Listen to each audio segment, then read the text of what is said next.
I have clients who have less than 5,000 followers who are making a lot of money. Yes, they're starting to show up on LinkedIn, but they don't need a big presence to be able to do that.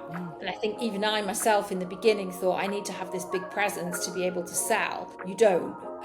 You can build authority, but the most important thing is, are you identifying who you can speak to? It's those one-on-one conversations in the DMs. They're going to bring the clients if you're selling a high ticket offer. Before we start the show, I have a quick question for you. Is your resume stuck in the rejection pile?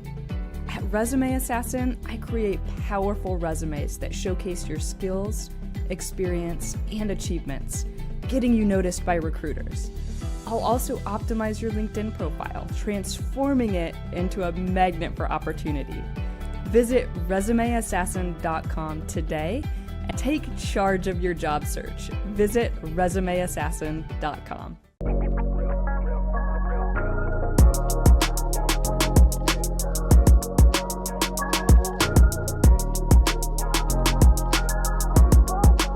All right, guys, I'm so excited for today's conversation. We're going to dive into LinkedIn sales and content strategies. Charlotte has so much incredible experience in sales, and she even built a thriving personal brand of her own in just 2 years. And she currently helps founders, coaches, and consultants turn LinkedIn into a lead generating machine. Yes. So before we get into the topic, I want to ask you a question that I ask all my guests. What is the best piece of advice that someone has ever given you? Oh, where do I begin with that? The best piece of advice that somebody has ever given me is believe in yourself and believe in your mindset, because you can't be successful at anything or learn a new skill if you're in the wrong mindset. I think tied in with that as well is taking action. Like literally jumping into fear, because when you run your own business, you are going to go through many different challenges, right? I've just completed my full first year when I pivoted my audience. That's different to the second year now. It's a completely different feeling, but you're going to get challenges throughout the entire time that you're running your business. So know that, if you're going to wait and do something, it's that fear center in your brain that's telling you no, and you want to stay comfortable.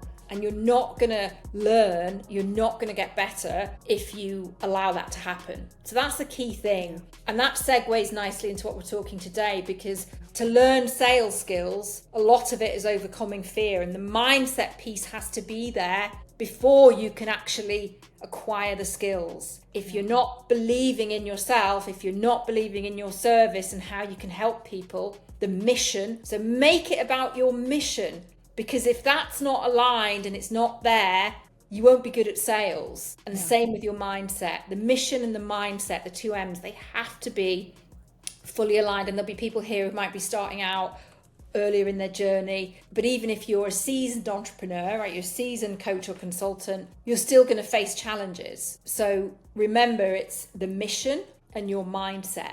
Then you're open to learning and doing new things. I love that, because if we don't change our mindset and we don't actually believe in the product or the service that we're selling, there's no way that you're going to convince somebody else that your product is the best. Exactly. Absolutely no way on this earth. And that will come across in your conversations, even in your content on LinkedIn. You have to be 100% believing in it.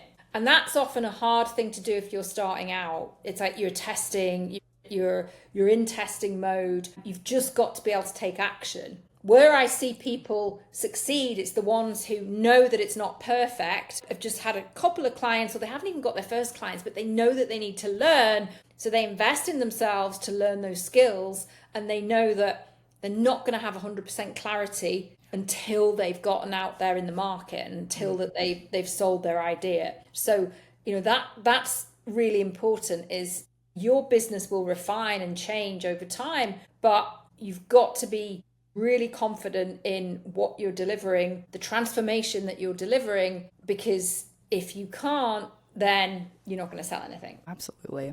Well, Charlotte, tell us just a little bit more about you. How did you start using LinkedIn for sales? How did I start using it? So my journey is really interesting because I started on LinkedIn 3.5 years ago, and I switched roles. I was in corporate sales for 23 years, so an old dog.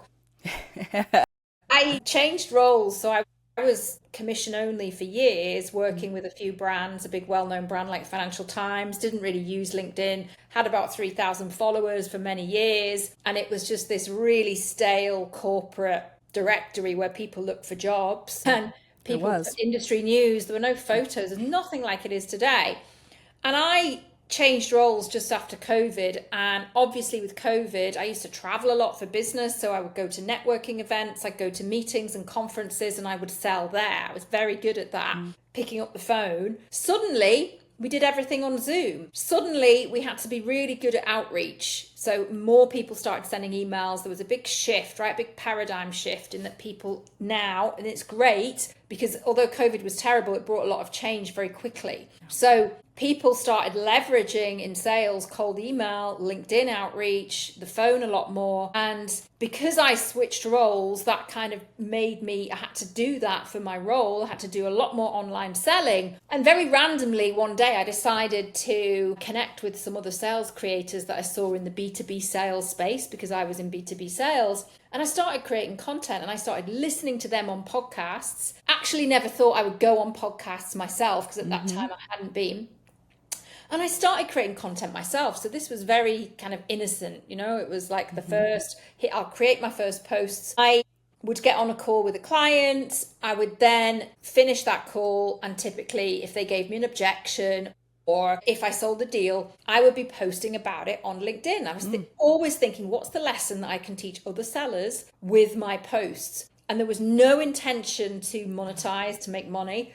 I just wanted to help people, mainly salespeople and sales teams. And even at that time in the first year, I had no idea where it was going to go. I actually got into the content creation process, really enjoyed it, was still in corporate until one day it dawned on me, actually, I could be doing something with this. And a lot of people started DMing me, mainly sales reps, saying, hey, we just love your content. I've just showed it to my team. Like some of the stuff that you're talking about is really out there that people don't really mention. And I spoke a lot about cold calling. So I became known as this cold calling content creator. And it went from there. And I offered coaching first. Obviously, my offer was very different to what I'm doing now. And I just thought, wow, this is great. I have a side hustle while I'm in corporate. I then decided that I preferred working with coaches and consultants, people running their own business, because more of those people were engaging with my content, after 18 months, and they started reaching out to me. So I made a pivot, but before I made that pivot, I actually built a course for people who wanted to leverage their personal brand, but also sell. So use LinkedIn as a sales tool, not be like, hey, I need to get loads of followers. I created a lot of content, which was growth content when I started, purely because I had no intention of really making it a business. So I would put different content out there, it would get a lot of engagement, and I wasn't really using LinkedIn at that time to convert that into clients. People would come to me in the DMs. Then I realized I can't serve both sales reps, sales teams, and coaches and consultants. So I needed to pick, okay, I've got to re-engineer my content. I left corporate, landed a huge 6-figure sales training. So I trained 300 sellers in Dubai with real estate. So I thought that I would go into the B2B space. I actually created something for coaches and consultants, but I felt like this is pulling me in another direction. I then made a decision, right, I don't want to focus solely on B2B coaching. I actually want to help people who have got great businesses, who need to learn sales skills. And there's probably a lot of clients that could be getting on LinkedIn, but they're not maximizing that. 18 months ago, I pivoted into helping coaches and consultants. That's basically my journey. Wow. You can start, though, what I want to say to people is that people are often sitting on a gold mine on their social media, on their LinkedIn, and they don't realize it. And I didn't have an intention to build a business in the beginning. I could have built a business a lot sooner. So for people who are thinking, I'm not getting enough from my LinkedIn, or I'm just posting and it's not really going anywhere, or they're not even thinking of starting a business, you'll be absolutely amazed and surprised. I have clients who have less than 5,000 followers who are making a lot of money. Yes, they're starting to show up on LinkedIn, but they don't need a big presence to be able to do that. Yeah. And I think even I myself in the beginning thought I need to have this big presence to be able to sell. You don't. You can build authority, but the most important thing is, are you identifying who you can speak to? It's those one-on-one conversations in the DMs. They're going to bring the clients if you're selling a high ticket offer. If you're selling a low ticket offer, that's a whole other conversation, a different approach. So most business owners, they have had clients via referral, word of mouth. They've built that business offline, maybe in person from events. So suddenly they're realizing now that actually LinkedIn has a lot of potential that they've not tapped into. Yeah. And it's about really getting into those conversations, because remember, people are buying you, the coach. What I see a lot of people do is, I'll outsource it. I'll just outsource the outreach. Unless you're running a business, bigger business, let's say an SME, it doesn't make sense to really do that when if you're a one-person business, or you've got a couple of people in your business, because you are the face of your brand. You're the face of your brand through your content. You're the face of your brand when you're in the DMs. People want to hear from you. Yeah, I think that it's really exciting to hear that we're sitting on a gold mine, potentially, even if we only have 5,000 clients, because there are so many solopreneurs on LinkedIn right now that are trying to make waves, that are trying to gain traction. Yes. For those people, you're saying, hey, look, you may only have 3,000 followers, 5,000 followers, but you're sitting on this gold mine. How do they tap into that? Yeah, absolutely. Well, first is they have to overcome the mindset barrier of nobody's going to want to buy from me, and the fear. A lot of people have a fear of posting. I think most people are getting over that, but you've got to be able to commit to this. Sales is consistency. It's discipline. It's doing the same boring thing to get to where you need to be. And it's not built, success isn't built overnight, right? We know that. 100%. Sales success is not built overnight. So people expect that just after a month, they're going to, they've posted content, they've got in the DMs, or maybe they've sent a couple of DMs, but they've not done anything consistent. It's not going to happen straight away. And if it does, it's a little bit of luck, but really you've got to be in this for the long haul. The reason it doesn't work is people don't learn the skills, but they don't stay consistent with the skills. So you've got to be having... I just lost your audio, Charlotte. I don't know if you can hear me. Yes, I can hear you. I can't hear you on this end. Really? There, I can hear you now. Okay, good. Yeah, it cut out for just a minute. Yeah. Okay, so... We're good now. We're good now. With getting in the DMs content, you've got to be consistent, right? If you're starting out creating content 3 times a week, it's better to do less and to do it well and have a strategy. Where I see people fail is there's a lot of random content. So if I'm your ideal client, let's say you're a career coach, often I'll see content that's just, there's no strategy behind it. I'm not sure how you help me. You're not speaking to my problems. You're not speaking to solutions. Obviously, there's different types of content, but if you're not going to be consistent, put yourself out there, it's going to be harder to generate the right kind of leads. So the content warms people. Yes, everybody wants an inbox full of inbounds. Everyone does. And some of the content coaches, ghostwriters might make you believe that that's possible, and it is possible, but it's not the only thing. Like, man can't live on bread alone. We need to also outreach to people as well. So having a system where you Charlotte, I can't hear you again. Oh, I'm not there, sure what's happening. There we go. Okay. Sorry. It was cutting out. You're good. Having a system where you create content, you engage and reach out to those people who show intent, either engage with your post, view your profile, step in your direction in some way. If they're doing that, they're stepping in your direction in some way. Not all of them might be potential clients, people that you can help, but you can start by identifying who they are, reaching out to them. This is where a lot of people don't do. They just think, oh, if I'm good at what I do, and if they really like my content, my services, they'll come to me. Some of them will, but 9 out of 10 of them won't. even if they have a problem, right? And again, especially with things like career coaching or even life coaching or sort of more sensitive topics, they don't want to be seen to be commenting on your posts. So they'll be lurkers. So 90% of buyers are usually lurkers. They've been following you for a while, they suddenly connect to you, or they they end up viewing your profile, they might vote in a poll, something like that, and then they'll suddenly be saying, wow, I've seen your content, I've seen it, I like it, I'm a fan. And you'll think, wow, this is, the effort's really paying off. Yeah. But if you're starting out earlier in your journey, it won't feel like that, right? It won't feel like that. So you have to push through that barrier. You have to know that your service potentially is going to change somebody's life for the better. Most business owners have a life-changing service in some way. That's what has to be at the forefront of your mind when you approach people in the DMs. The approach in the DMs, of course, we don't want to be salesy, but unfortunately, there's so much bad outreach out there, myself included. I got a terrible DM the other day from somebody with 27,000 followers who was trying to sell me virality, was getting 2,000 likes on a post, but obviously was struggling to get clients because he was sending this was a templated DM to me. Yeah, and that's risking the reputation here. Totally. Because if you're sending that to, I'm a bigger creator than him, but the thing is that I'm always going to remember that bad outreach now. And that person is obviously struggling if they're having to do that. So another thing to remember in the DMs, we're only going to start, we need to invite.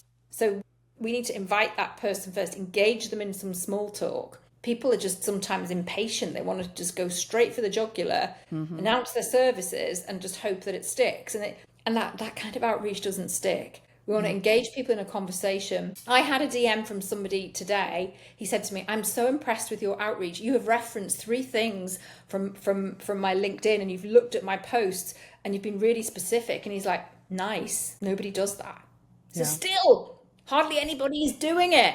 What's happening? It's like, it's not that hard to be able to find something out about the person, especially if they're active on LinkedIn. And even if they're not active on LinkedIn, there's still things that we can do. So you have to be really, really interested in solving a problem, building a relationship, but interested in that person. They don't want to talk to somebody who just wants to sell to them.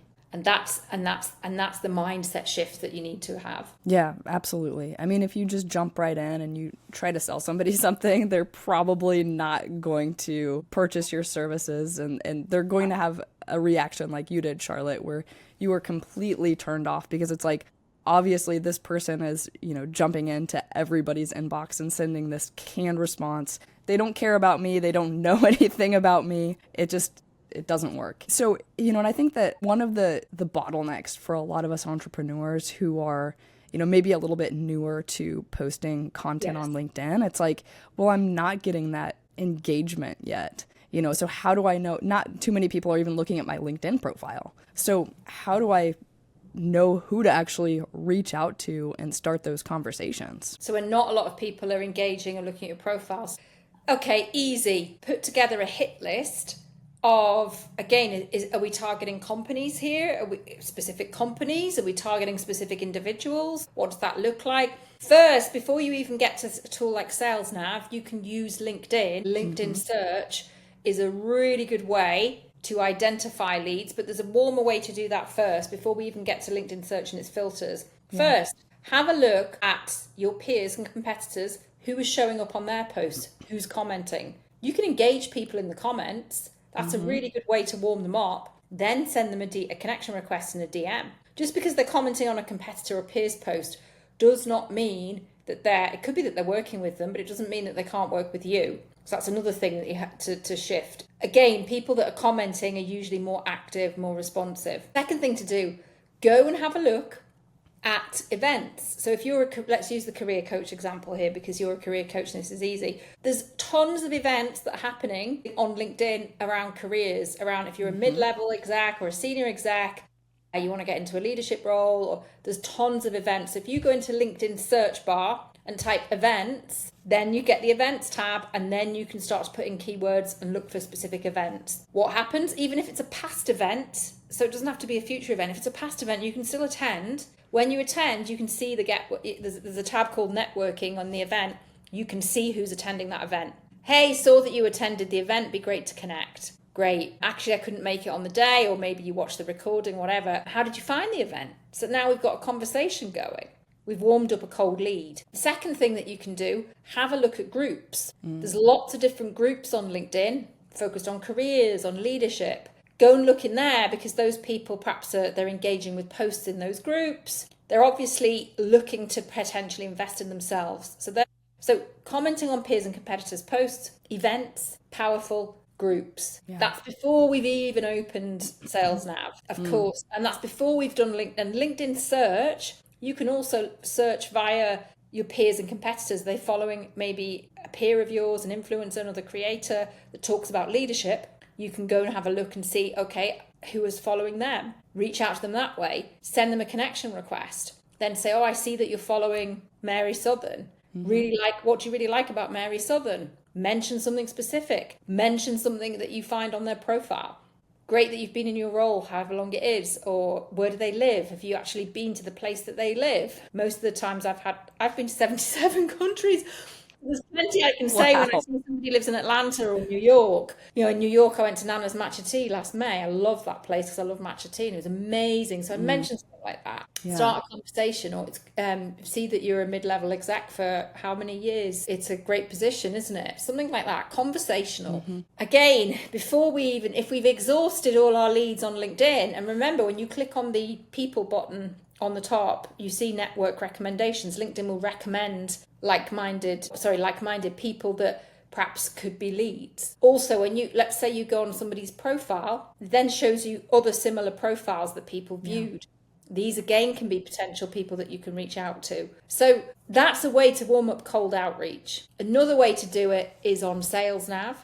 There's a 2-week free trial, so I always recommend people do that before they leap in and buy it. Sales Nav. And even on normal LinkedIn, you can use a Boolean search. Another thing I haven't mentioned. But if you want to be very specific on the title of the person, let's say they're a sustainability coach, or no, let's go with a VP. So maybe the mid-level exec, not senior exec, not assistant, you can use the Boolean search to refine your search. LinkedIn Sales Nav, you can search for people who've been in their role for 2 to 5 years. Perhaps they're looking for they're probably going to want to have a promotion after that time. So you can get really specific. You can search on keywords, both with LinkedIn and both with Sales Nav. Is there some kind of keyword that appears in their headline? Does it appear in their profile? You can put that in as well. You can also filter them by posted in the last 30 days on LinkedIn, which is great because you're approaching people then who are more active. You can also filter that search by company, by size,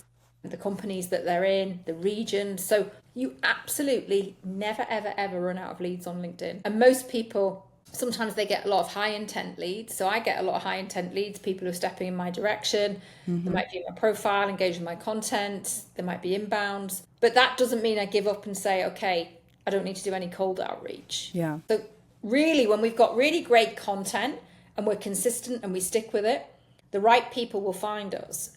But if we stop with the content and then just focus on the outreach, it's going to be harder.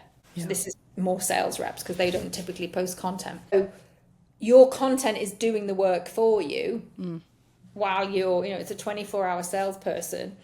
And then you also have to be the salesperson as well. So that's 2 things that you need to consider. More things. And I think there are a lot of people on LinkedIn that don't have those high intent buyers like you do. Yes. So I feel like there's a lot of time that can be spent prospecting on LinkedIn, right? You can spend hours and hours outreaching and jumping into people's DMs for it to lead to nowhere sometimes. So how do we manage that time? What's the best use of our time? Yeah. And I guess a kind of a follow-up to that is, how do you go from having that conversational tone and like kind of warming somebody up and getting to know them, having that personable conversation, into more of a salesy pitch without being too salesy? Yes. So that's another key. There's 2 key things here. So the first is with the time management piece. You have to time block when you're doing your outreach, and most people don't. They get distracted or they don't do it. They find excuses every single day. So my first thing is, every time I open my laptop, my very first thought before I do anything else, like check email or do anything admin-y related,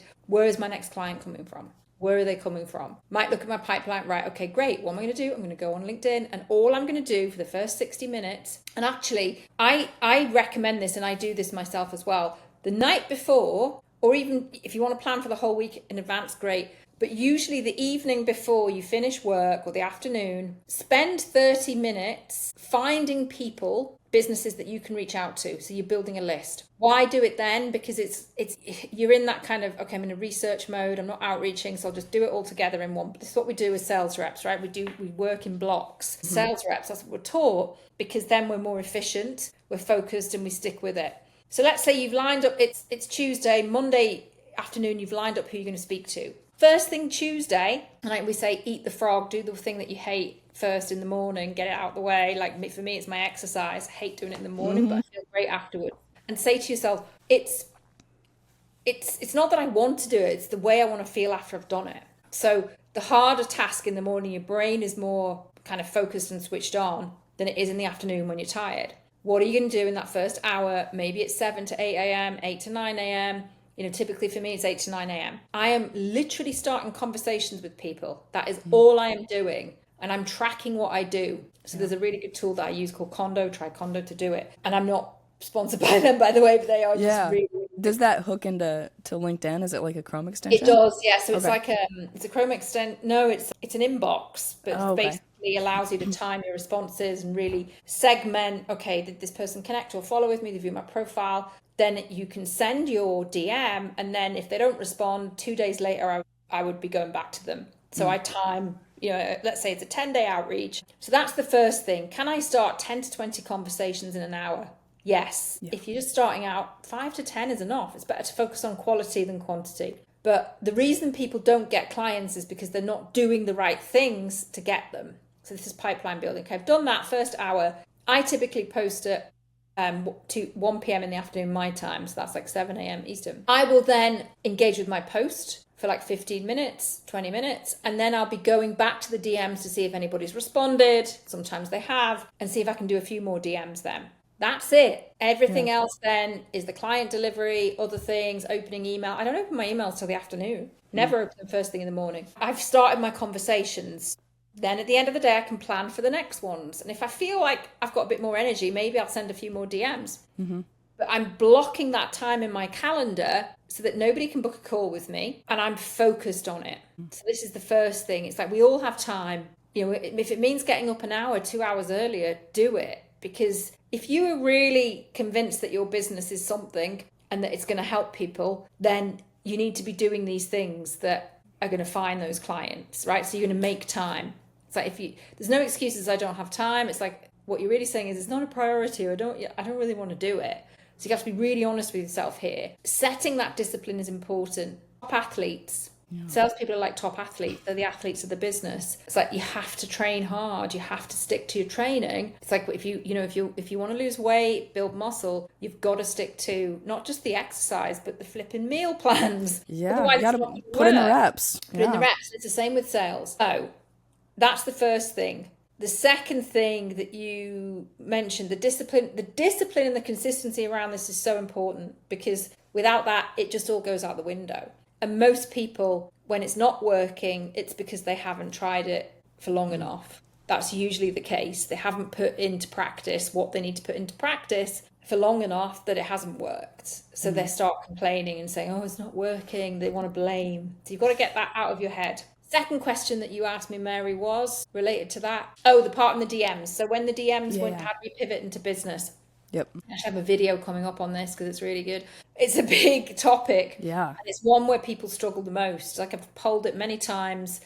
Two things happen. People either get too friendly and stay too friendly, so they stay in the friend zone. And that's it. They can't move that conversation into a business question. Or they get too business-like too soon. So that terrible cold outreach I got, and one guy sent me a blank connection request. When I accepted, he's like, hey, Charlotte, thanks for accepting. How's your video performing? Straight away. And I'm like, you have just got... And obviously, what does he do? He's a video editor and all this stuff. You're trying to sell me video editing. You're trying to sell to me straight up. If you were with me in person at a networking event, there's no way you're going to go, hey, Charlotte, nice to meet you. How's your video performing?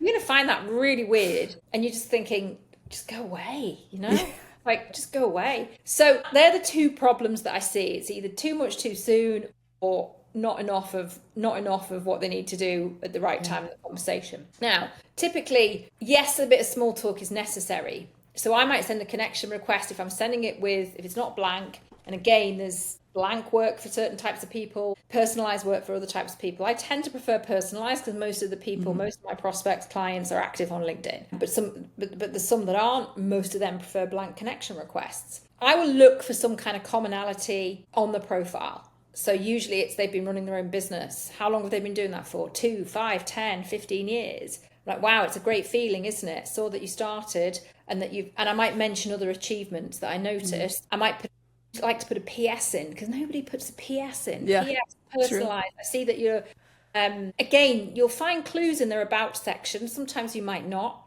but they might have 25 years experience in something, or they like basketball, or they live in a certain city which you like. PS, I've been to Arizona, or I haven't been to Arizona, sorry, but Sedona's high on my list to visit. It's great. It must be a great place. And that's it. And that person will usually respond. The next thing, we want to respond back and warm up that conversation. So get into a little bit of chit chat. How do we segue into a business question? Since we're on the topic, so typically I would use a phrase like, since we're on the topic of running a business, how are you finding it? Nice open question, not too business-like, but we will have had some small talk before this point. I don't go in straight away with this. How are you finding it?